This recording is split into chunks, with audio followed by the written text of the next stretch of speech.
Bonjour les amis, nous sommes partis pour notre vidéo numéro 31. Et aujourd'hui on va aborder l'aphorisme 13 du chapitre 3.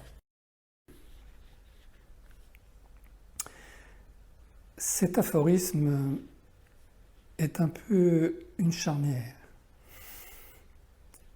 L'exposé en fait du troisième chapitre, c'est les pouvoirs, c'est-à-dire qu'est-ce qu'on risque d'obtenir si on pratique intensément le yoga, et surtout comment on va le pratiquer, ou tout du moins dans quelle direction. Et là le 13 justement c'est un peu un carrefour. Si l'on pratique donc le samyama, c'est-à-dire la concentration, plus la méditation, plus l'observation intérieure, donc ce n'est pas des choses qui sont éloignées de votre quotidien. Quand vous êtes passionné pour quelque chose, même si vous aimez faire des maquettes, ça vous demande quand même pas mal de concentration, comme pour le Mikado ou un château de cartes. Sauf que si c'est une passion, on ne va pas le faire qu'une seule fois, on va répéter. C'est ce qu'on fait aussi dans le yoga, dans les postures, dans les exercices de respiration ou la méditation.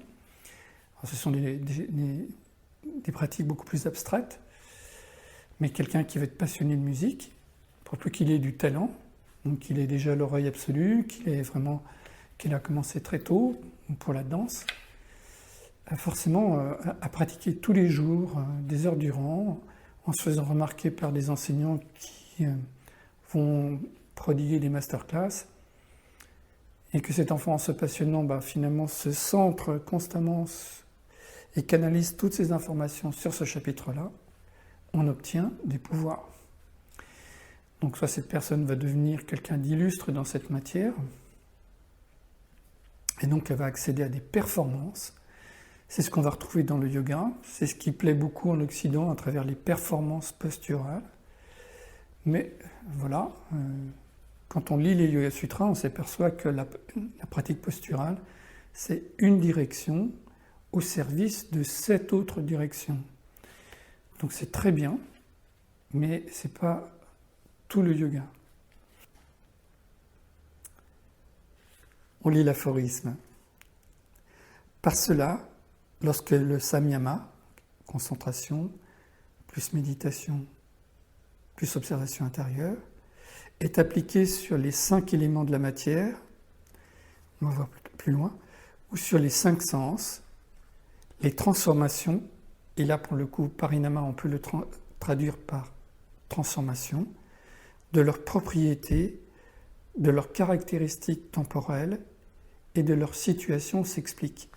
C'est-à-dire qu'on est vraiment là à la frontière où il y a eu tout un exposé extrêmement riche que j'ai essayé de développer pendant cette période, de 1 jusqu'à 15 là. Et puis maintenant on va aborder vraiment l'exposé des pouvoirs, mais on comprend bien que les pouvoirs, ça peut être une personne qui se spécialise dans quelque chose. Par exemple, dans les 5 éléments, il y a le feu, la terre, l'eau, l'espace, l'air. Bien, certains yogis, par exemple, à l'instar de certaines pratiques asiatiques, particulièrement les japonais, proposent un yoga du froid, où à force d'entraînement, le corps va pouvoir supporter l'immersion dans des eaux glaciales sans souffrance. C'est une réelle performance. Mais voilà, c'est un secteur, cette personne a une capacité sur le froid. Mais pour autant, elle ne sera peut-être pas libérée de la souffrance psychologique. Plus loin, dans le chapitre, être 1, le samyama appliqué sur les organes des sens, donne une sorte d'invisibilité. On a déjà remarqué, par exemple, dans une assistance, certaines personnes qui se font remarquer, donc qui sont très visibles, et des personnes qui, au contraire, on ne sait même pas si elles ont été présentes à la conférence, alors qu'on a peut-être voyagé avec elles dans le train, tellement elles ont cette capacité de discrétion, d'intégration avec la communauté. Une écoute élevée, voilà, on comprend très bien le domaine des musiciens, ou bien la maîtrise d'autres sens. On va retrouver les capacités gustatives des très grands chefs cuisiniers, des chefs étoilés,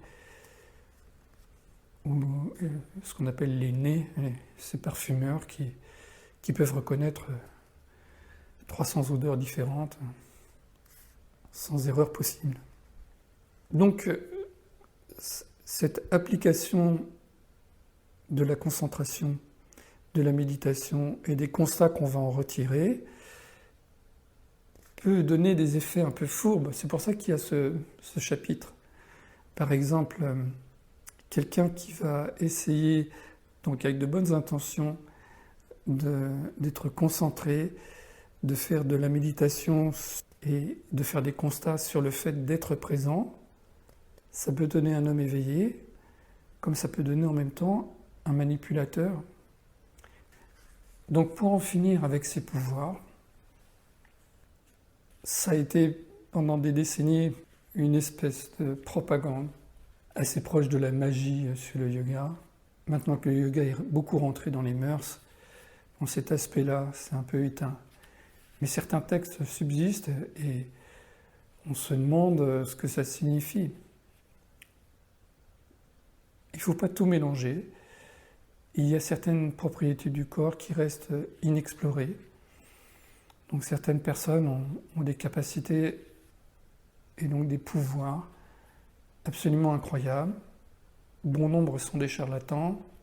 Et puis d'autres, ce sont vraiment des capacités. Je pense par exemple aux barreurs de feu qui sont reniés par la médecine des facultés, mais dans les hôpitaux qui s'occupent des grands brûlés, on fait quand même appel à eux parce que l'expérience montre que les personnes honnêtes qui ont ce pouvoir apportent beaucoup de bien, malgré qu'on soit dans l'incapacité absolue de démontrer le pourquoi du comment. Donc il ne s'agit pas d'acquiescer naïvement, mais pour autant il y a un devoir de réserve.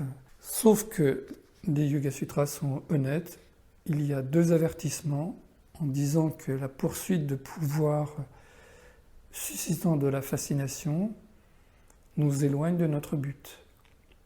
Notre but, c'est le 4e chapitre, la liberté intérieure, donc la délivrance de la souffrance psychologique.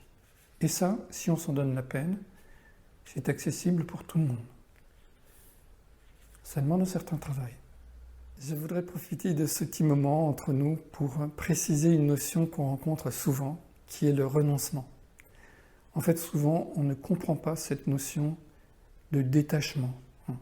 Je préfère ce mot d'ailleurs de détachement à renoncement. Déjà, on sent dans le renoncement qu'il y a une forme de regret. J'aurais aimé continuer cette chose, mais voilà, je fais une espèce de commerce. Donc non, c'est pas ça. Le détachement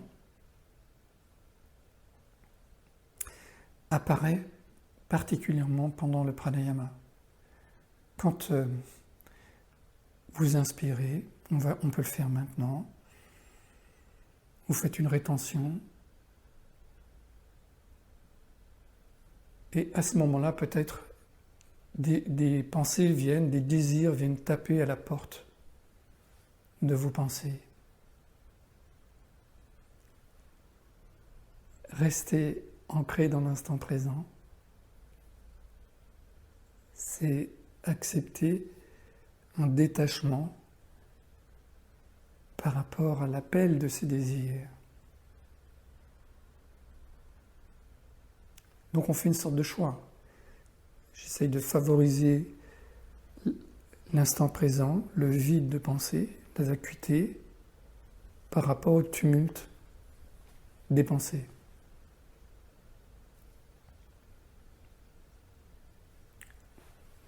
Nous partons. Pastrika.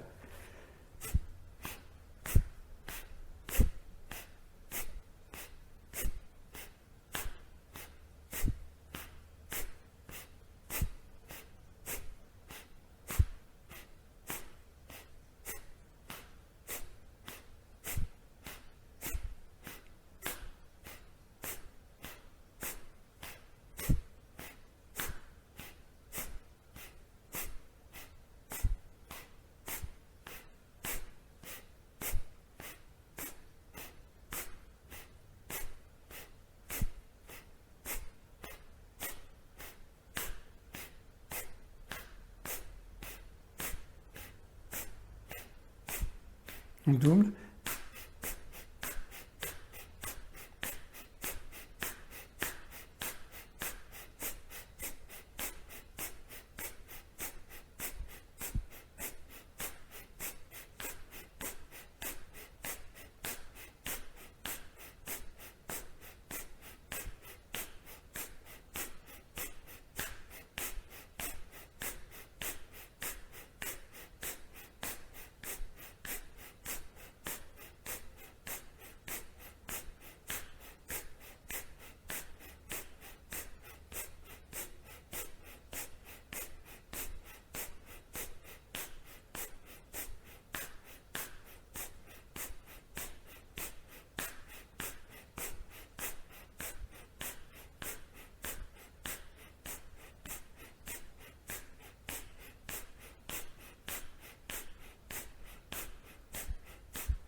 Est-ce que vous pouvez, dans cette direction, pendant ces quelques instants de méditation, donc on a vu l'arrêt, souvent au moment d'une rétention, il y a une opportunité là, de voir le surgissement des pensées, et puis aujourd'hui le détachement, c'est-à-dire cette habitude de suivre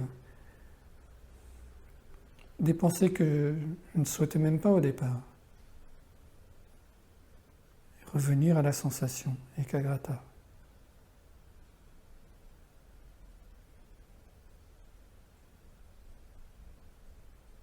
Donc on va être vraiment dans une attitude d'acceptation, d'accueil de l'instant présent, d'accueillir la succession des événements du présent.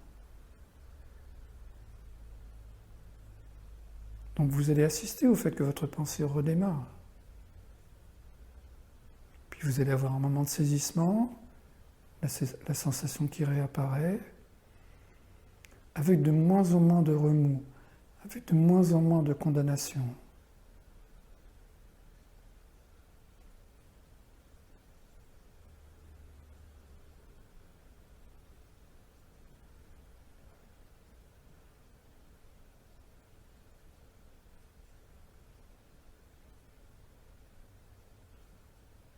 Respirez tranquillement. Soyez profondément en amitié avec vous-même.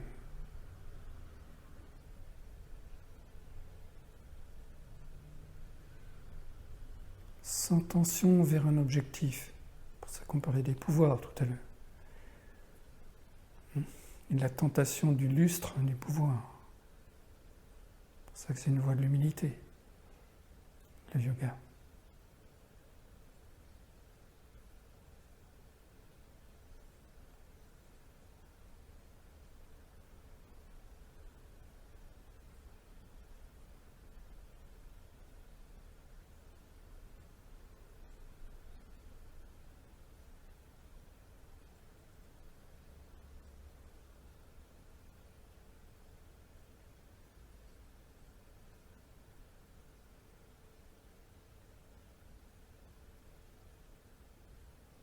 Bien voilà, très bien.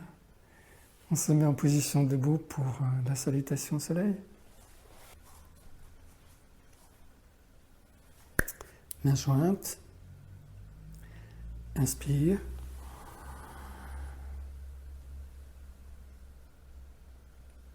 Expire, on se penche.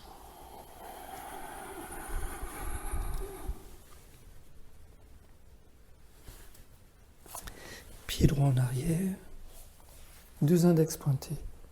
Touchez bien vos tempes. Inspire.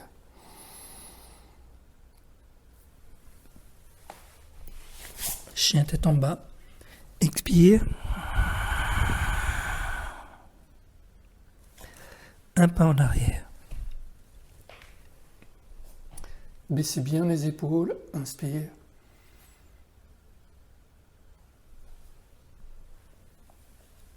Un pas en avant. Expire.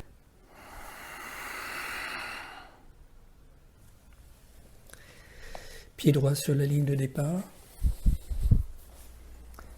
Inspire.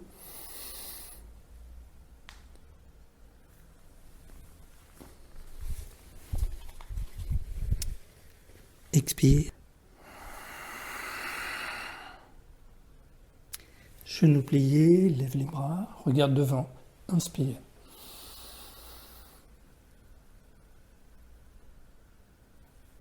Main attachée derrière la tête, tourne à gauche.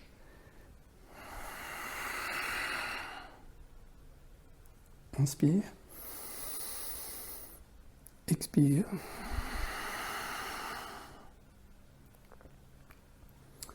Soulève le coude à droite. Inspire. Expire. À gauche. Regardez bien la pointe de votre coude. Au centre. Inspire, extension finale. Namasté. L'autre côté. Inspire. Donc à chaque fois, on répondra à gauche. Expire. Donc quel pied? À gauche. Inspire. Une rétention.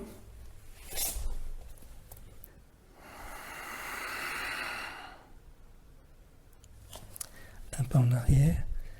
Inspire.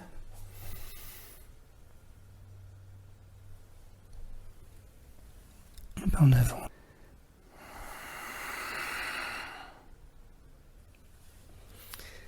Quel pied il faut déplacer? À gauche. Inspire. Ramène le pied arrière. Expire.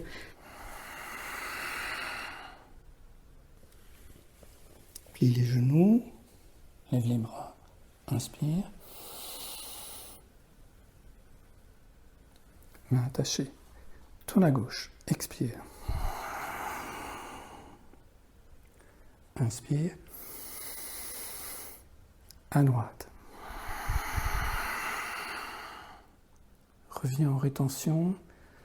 Inspire en soulevant le coude droit. Les personnes faciles, enfoncez le coude gauche. Expire au centre. Extension finale. Inspire.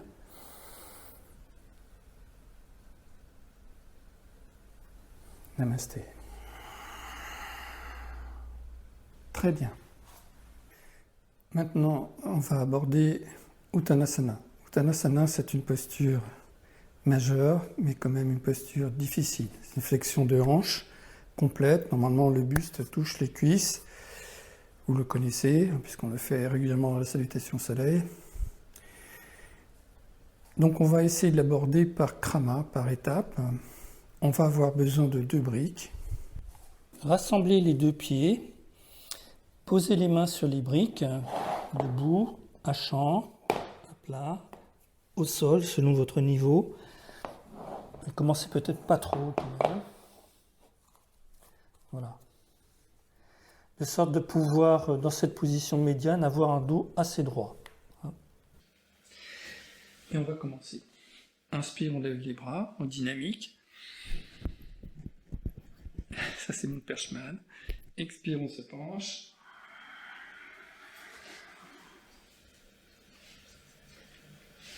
Puis, main attachée dans le dos, on remonte en inspirant. Directement. Expire, on se penche.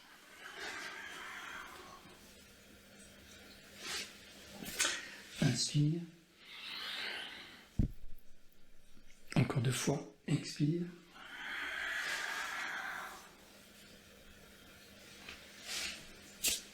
Inspire. Et une dernière fois. Expire.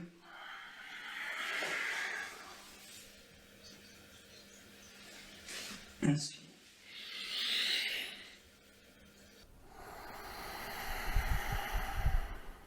Après cet échauffement, on va rester 4 respirations avec un dos le plus droit possible. On se penche. Réglez vos supports. Voilà. Tendez les jambes, étirez bien votre dos, baissez bien les épaules, respirez.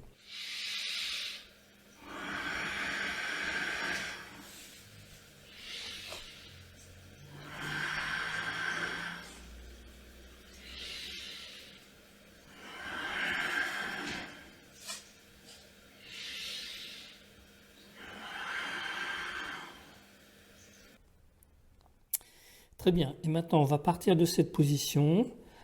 On va inspirer. Et puis en expirant, on va plier les genoux et tirer le buste.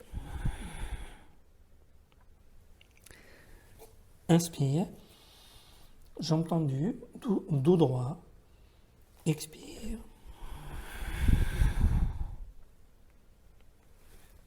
Inspire. Expire, pliez le genou et tirez le buste.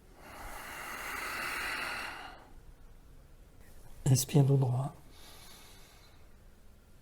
Expire.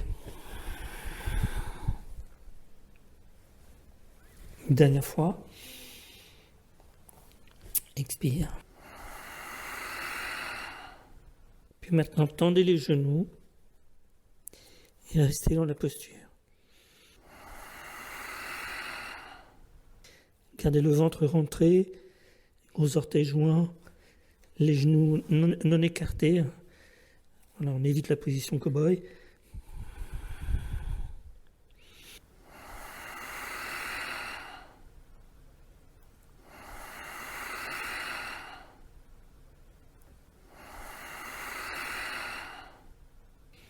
Voilà, on plie les genoux, mains attachées dans le dos, on revient.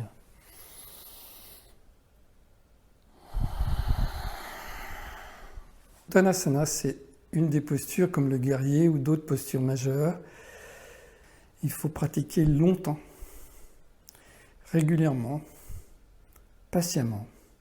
La posture du triangle. Comme ça, vous pourrez vous mettre en appui soit sur la chaise, soit descendre d'un étage sur la brique, soit descendre encore d'un étage. Voilà. Inspire. Expire. Commencez sur la chaise si vous voulez. On revient en inspirant. Expire. On descend d'un cran si c'est possible.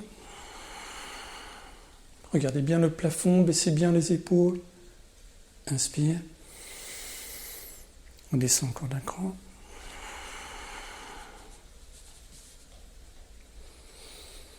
Et on reste dans la posture.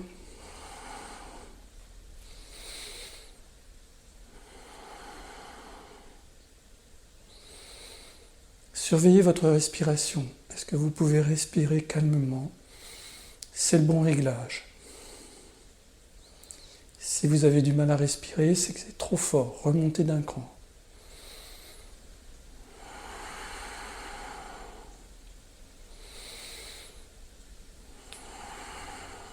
Très bien, on revient. On change de côté. Donc les deux pieds sur la même ligne.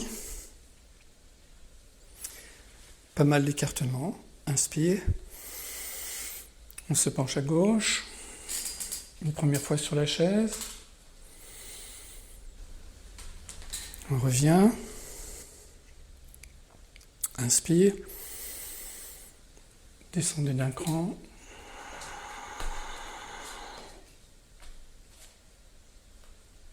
Inspire. Essayez bien de rouler la hanche supérieure vers l'extérieur. On descend encore d'un cran. Respirez. Poussez le bassin un petit peu en avant. On a tendance à faire une pyramide tronquée.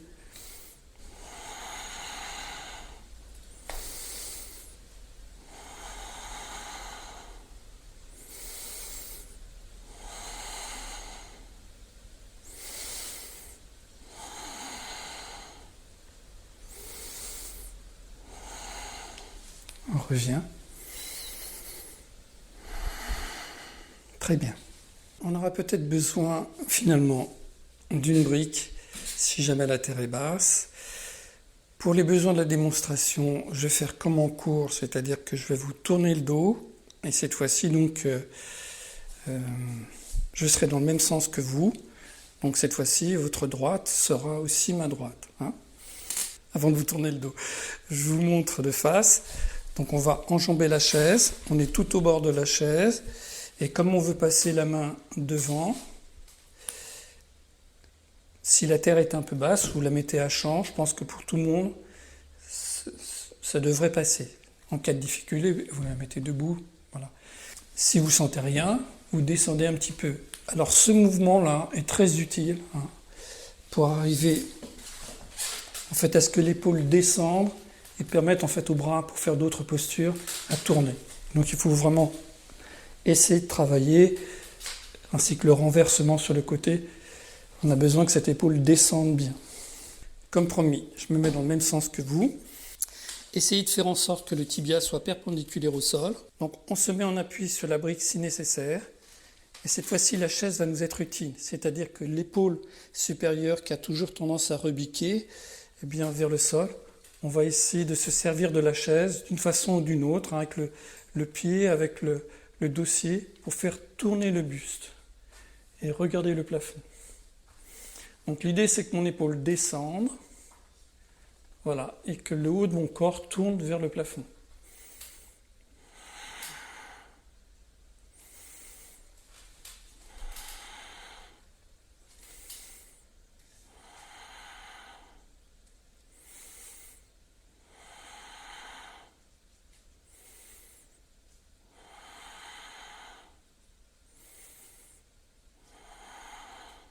Très bien. On revient. On change de côté. Donc mettez-vous à gauche. Et si besoin était, moi je vais rester en fait sur le même côté pour vous faire le côté face. Nous sommes donc à gauche. Je fais attention à ne pas avoir le pied trop en avant. Là. L'idée c'est de pouvoir renverser le haut du corps. Et j'attrape le dossier. Tournez la tête vers le plafond. Attention aux épaules fragiles, hein, sinon vous gardez la main sur la hanche. Il n'est pas question de se faire mal hein, dans l'épaule. Respirez bien. Donc envoyez un peu le bassin vers l'avant et roulez bien le haut du corps en resserrant les omoplates.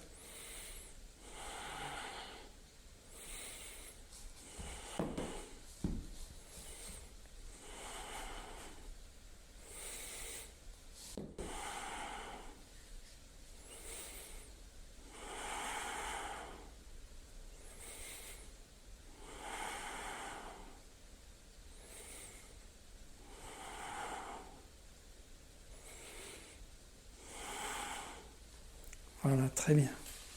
On revient. Donc, cette posture, c'est la posture de l'angle de côté, Parshva Konasana. Et on va le faire retourner, Parivriti, Parshva Konasana. Pour éviter de se faire mal dans l'entrejambe, on va mettre la chaise un petit peu en diagonale. On va s'asseoir sur le bord de la chaise. Je suis dans le même sens que vous, c'est-à-dire sur mon côté droit, comme toujours pour les postures retournées. Je vais mettre mon coude gauche à l'extérieur du genou droit. Vous pouvez éventuellement vous servir de la chaise. Et puis ma main droite va repousser mon épaule droite. Essayez de bien tendre la jambe arrière et créer un étirement en diagonale de votre dos.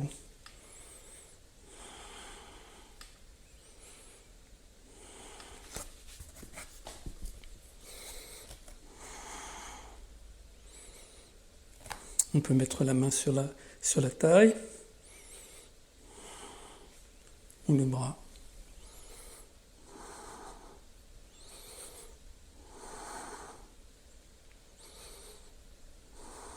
Très bien. On revient de l'autre côté. Donc vous vous installez à gauche. Je fais le côté face. Donc soulevez bien le talon arrière. On passe cette fois-ci le coude droit à l'extérieur du genou gauche. Ma main gauche repousse mon épaule gauche. Tendez bien la jambe arrière. Le ventre est rentré.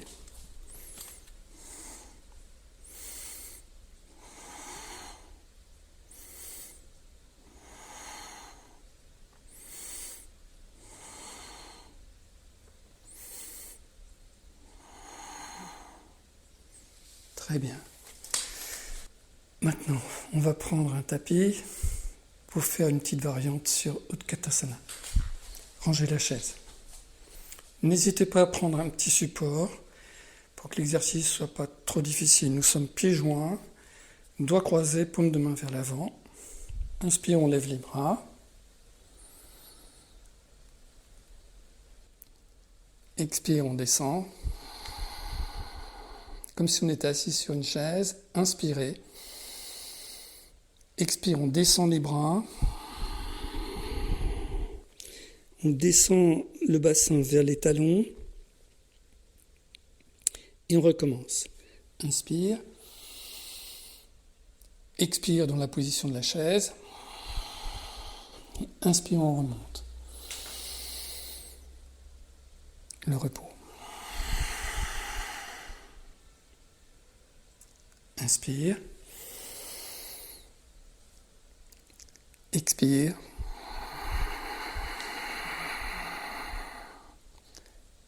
Regardez bien devant, regardez pas le sol. Inspire. Expire. Plie. Inspire, redresse. Expire. Inspire, on remonte.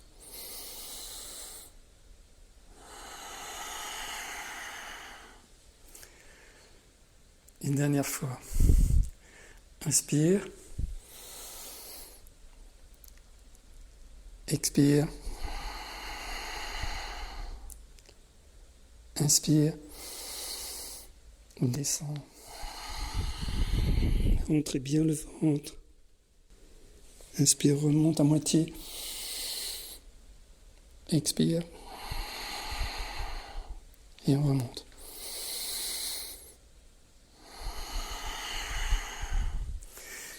On garde notre coussin et puis on va faire la posture du poisson. Mettez bien le support au niveau des omoplates.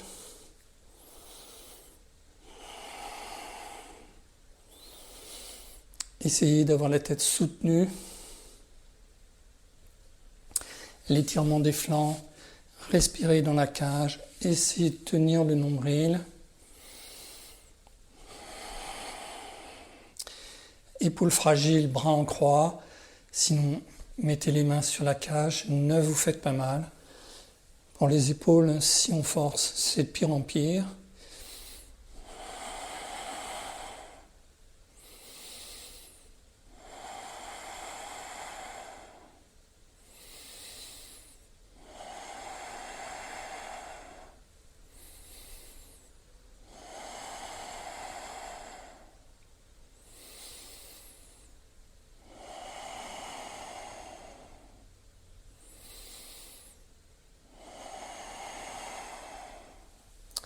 On revient, tournez sur le côté.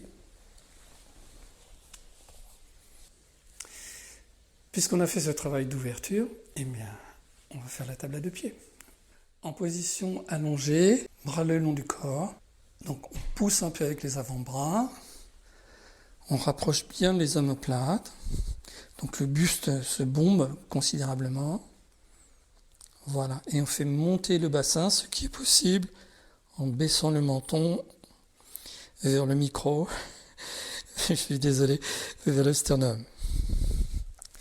Inspire, expire, on redescend. Inspire, monte, expire. Inspire, monte. Croisez les doigts, attachez vos mains. En dessous le bassin, les mains ne poussent pas le bassin, les avant-bras vont au contraire vers le sol. Donc pour ce faire, tendez bien à droite et à gauche pour que les omoplates se rapprochent. Et c'est là que vous pourrez déplier le coude. Respirez dans la cage.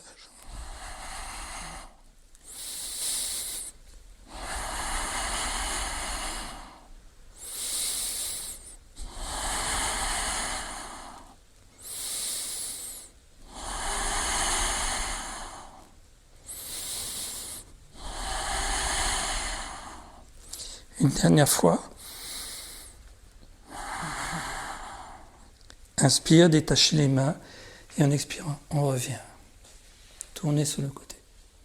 Peut-être vous aurez besoin d'une sangle. En position allongée, bras en croix. On va passer la sangle sur le pied droit. Attention au mur. Donc on va mettre le bras droit à droite et on va faire descendre la jambe droite vers la gauche. Tournez la tête vers le bras droit, respirez.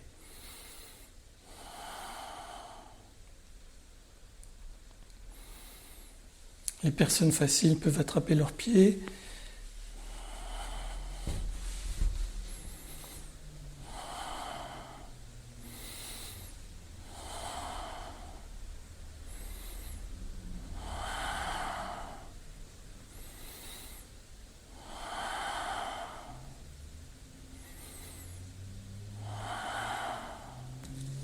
On revient.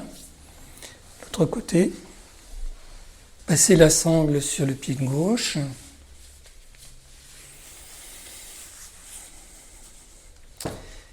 Et puis on descend le pied gauche à gauche. Tournez la tête. On descend le pied gauche vers la droite. Et tournez la tête vers la gauche. Respirez. Normalement, ça étire très fort le flanc, particulièrement l'ischio-jambier externe. Respirez dans la cage en gardant le ventre rentré.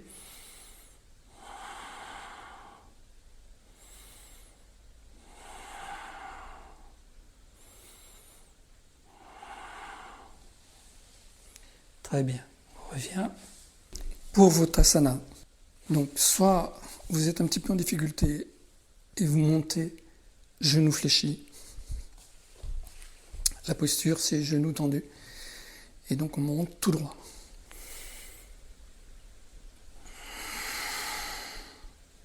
Inspire.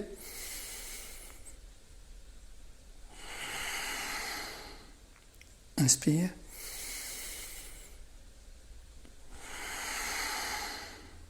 Inspire. Et une dernière fois.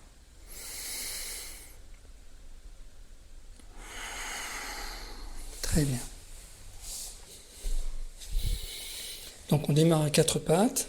Garbhasana, la posture de l'enfant. Normalement on attache les mains derrière les pieds. Sinon passez une sangle.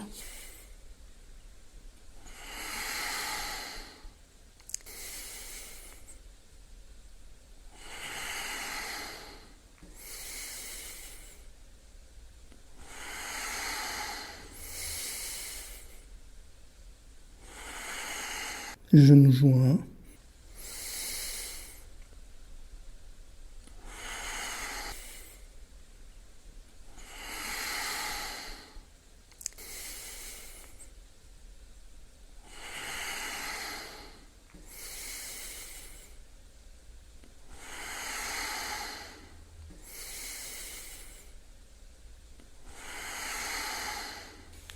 Très bien, on revient. Maintenant, on va faire Janu Shirshasana. Donc on va se mettre genou gauche plié, comme si on était en position de tailleur. Et on va ramener le genou vers le buste. Posez le menton sur le genou. Et serrez bien votre buste contre la cuisse. On avance un peu le talon. On avance un peu le talon. Encore. Ce qui est possible. Attention à ce que le pied n'empêche pas la descente de la cuisse. Le pied gauche ne doit pas être trop parti vers la droite.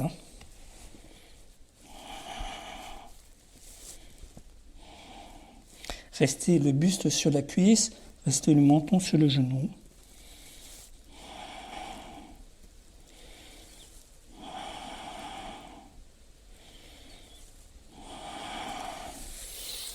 On revient, on change de côté. Genou droit plié.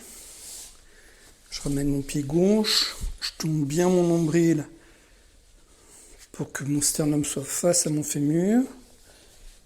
J'attrape mon pied, pousse le menton et on avance. ce qui est possible.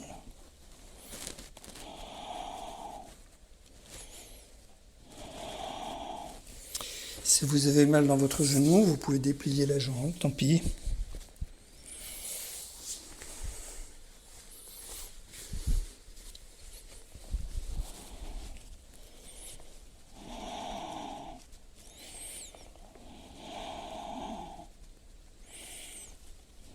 Baissez bien les épaules quand même.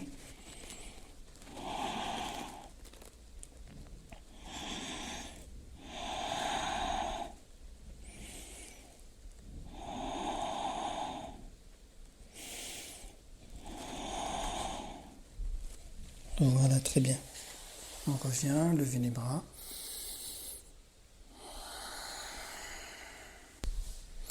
Allez, un petit peu de flexion latérale. Je vais démarrer comme vous. Donc, à droite. Donc, si cette malléole ici, dont la peau est très fine, poinçonne sur le sol, mettez quelque chose. Certaines personnes sont très douloureuses de cette région-là. Mes deux épaules sont contre le mur. Et on descend. Donc on retrouve ce mouvement du buste, de l'épaule qui descend vers le genou, cette flexion latérale.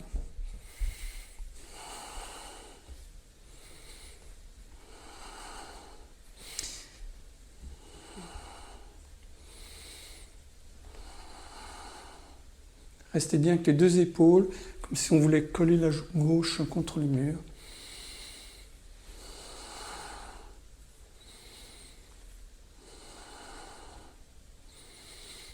Respirez dans le poumon gauche.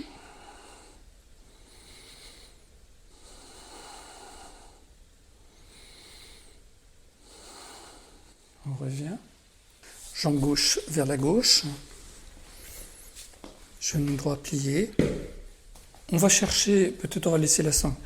On va chercher vraiment à s'occuper du haut du corps. Gardez le coude sur la cuisse. Faites un projet moins intense.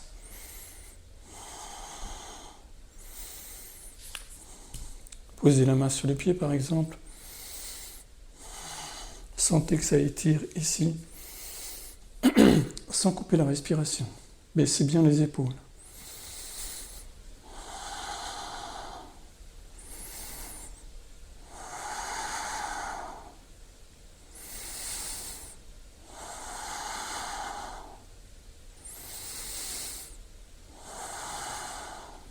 On revient.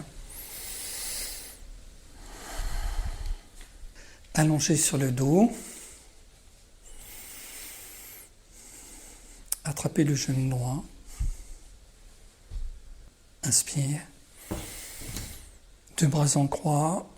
Jambe droite vers le plafond. Expire. Baisse le menton. Tire. Inspire. Expire. Une dernière fois. Inspire. Expire. Rassemble les deux genoux. Inspire. Expire. Inspire. Expire. Dernière fois. Inspire. Expire. Rassemble les deux genoux. Inspire. Expire. Inspire.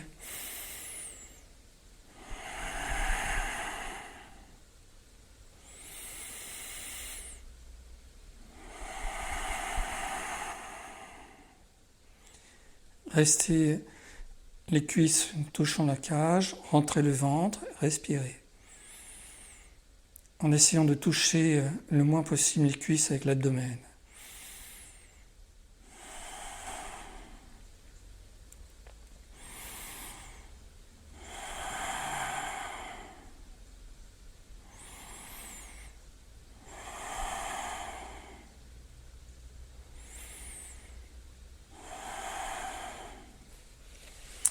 On revient. On va reprendre un pranayama qu'on avait déjà vu, Chandra Vedana, c'est-à-dire on va inspirer en 4 temps sur la narine gauche. Donc je suis désolé, je vous montre mon côté. Rétention 2. Expire narine droite. 6. Rétention 2 et on recommence. Inspire narine gauche.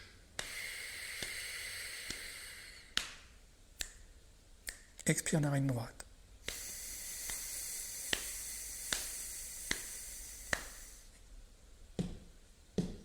Inspire narine gauche.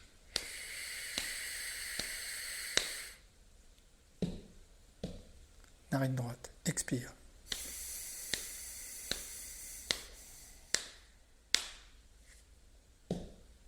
Narine gauche.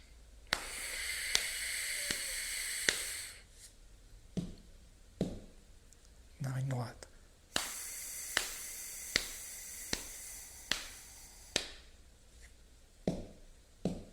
Narine gauche.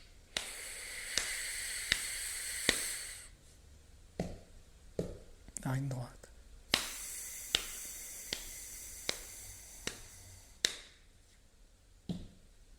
Narine gauche.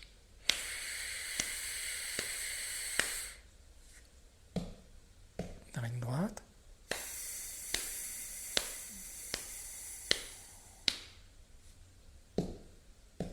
Très bien.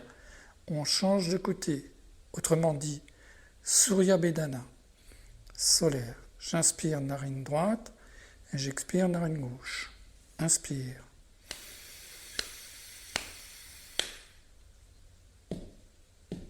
Expire narine gauche.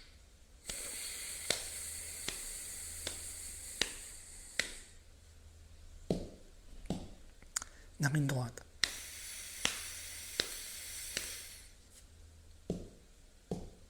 Narine gauche.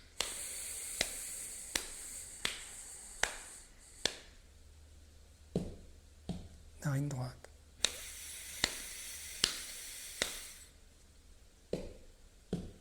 Narine gauche.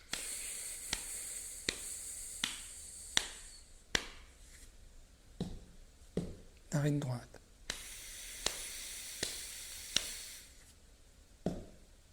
Narine gauche.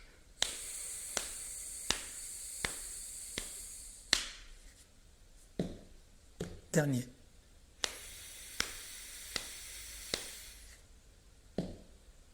Narine gauche.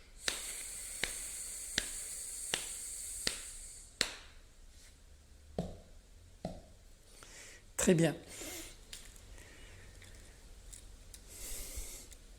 En position allongée sur le dos. Et si le luxe ne vous fait pas peur, mettez vos pieds dans une chaise. Allongez-vous vraiment super confortable, les mains posées sur le ventre et on va faire de la relaxation. Les mains sont posées sur la région de l'estomac.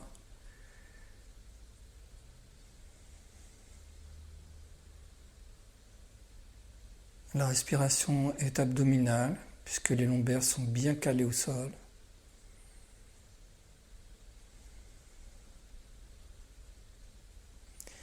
Laissez la respiration suivre son cours.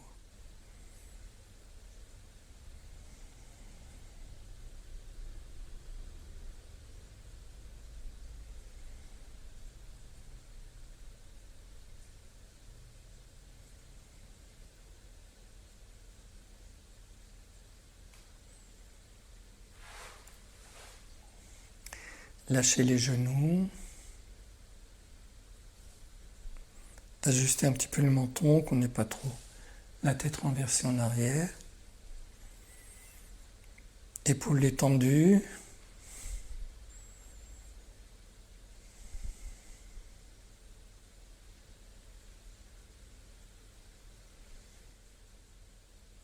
Sentez la surface de votre visage.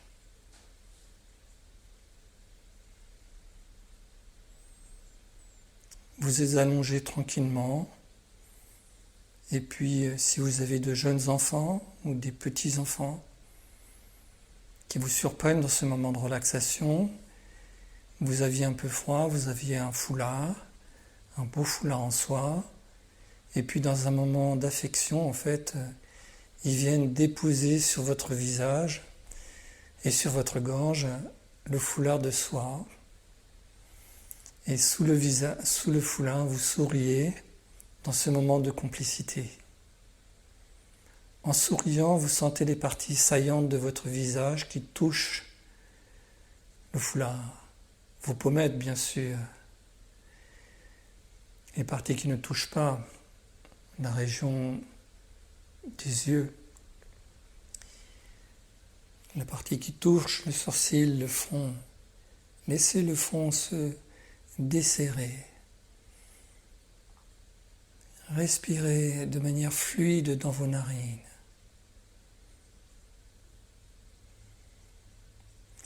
Et sous le foulard, souriez. Amusez-vous de cette situation.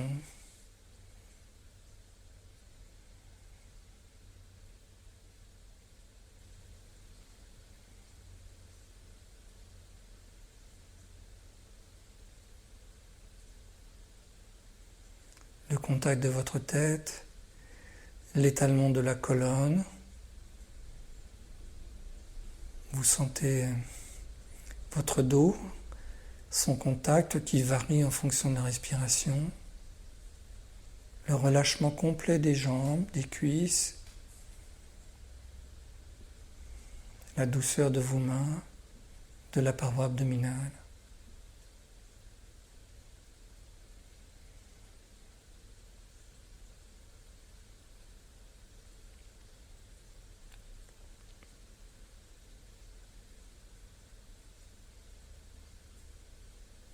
C'est un moment de détente totale.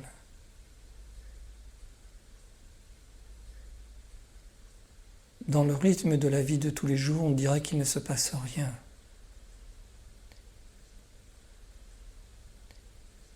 Mais pour nous, dans le yoga, au contraire, c'est un moment de totalité. Vous vous sentez vraiment en contact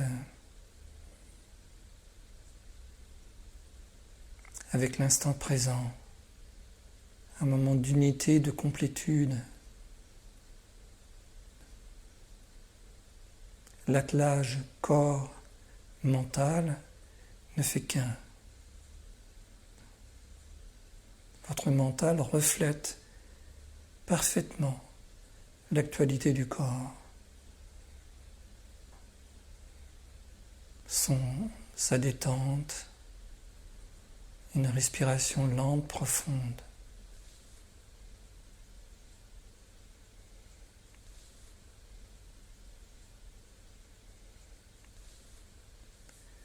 Votre mental est comme un ciel bleu vierge. Il n'y a pas de tension, je n'ai pas de désir. Voilà. C'est un moment vraiment intime.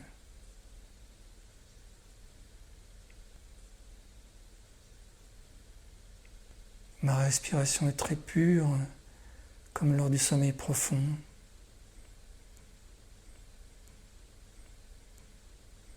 Sans frein.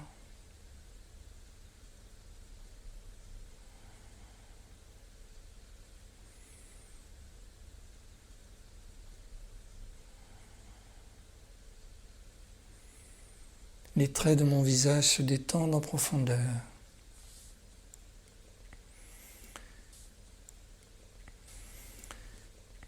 Je sens le frôlement de l'air dans mes narines.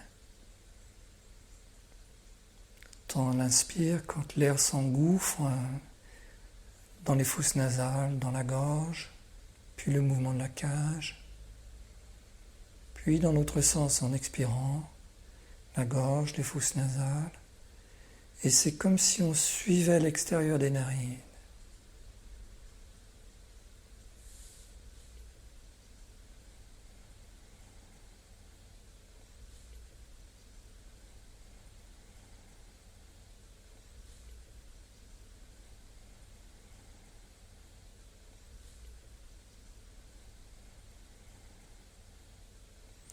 Comme si on avait des petites billes de polystyrène, puis quand on souffle, il y a un tumulte là de ces petites billes de polystyrène.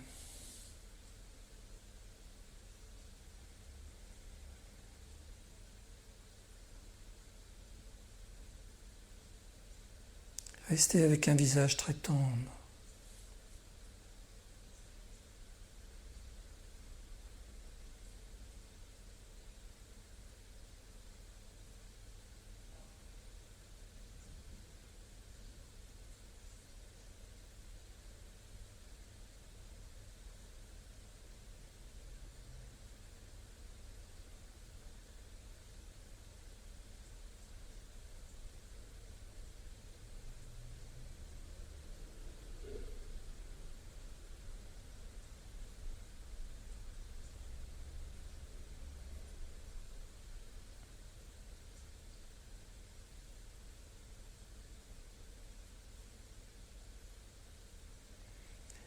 Voilà, très bien. Et comme vous voulez, on tourne sur le côté et on revient.